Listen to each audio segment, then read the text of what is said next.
সেই বালির দেশ এসে ব্যাপারটা তাহলে পরিষ্কার করি। হ্যাঁ, এখানে তুলে ধরা হয়েছে লালপুর স্মৃতিসংঘের যে 64তম বর্ষ, সেই 64তম বর্ষের শারদোৎসব উদযাপনে এক টুকরো জয়পুরকে এনে উপস্থিত করা হয়েছে আমাদের এই লাল মাটির দেশে, আমাদের এই রাঢ় বর্ধমানে।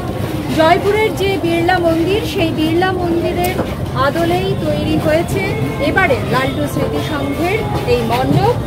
আর তার সাথে একদমই সংগতি রেখে প্রতিমার সজ্জা, মন্দির যেরকম একদম শ্বেত শুভ্র, তার মধ্যে একটা শান্তি পবিত্রতা সমাহিত, ঠিক সেরকমই দেবীর মূর্তিতেও সেরকমই একটা শুদ্ধতার ছটা, পূর্ণতার ছটা, পবিত্রতার ছটা।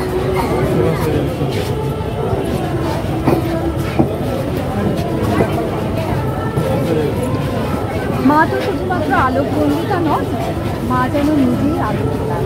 তার নিজস্ব তেজে, নিজস্ব সেই যে তেজময় রূপ, শান্তিময় রূপ, মাতৃময় রূপ, সেই রূপে তিনি সতত উজ্জ্বল আলো।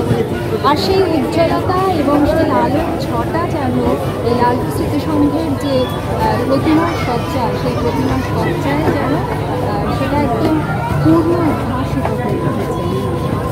অপূর্ব মণ্ডপসজ্জা, মণ্ডপের যে অন্দরসজ্জা, তার প্রতিটা কোণে কোণে, প্রতিটা নির্মাণে শিল্পীর কিন্তু নিখুঁত যে শিল্পী সত্তা, সৃজনশীলতা, সেই অপূর্ব সৃজনশীলতা কিন্তু প্রকাশিত।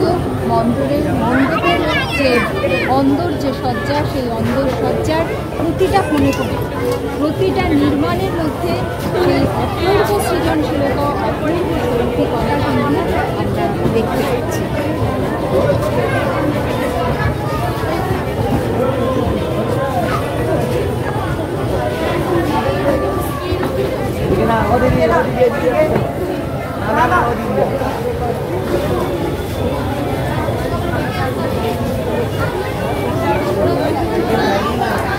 কখন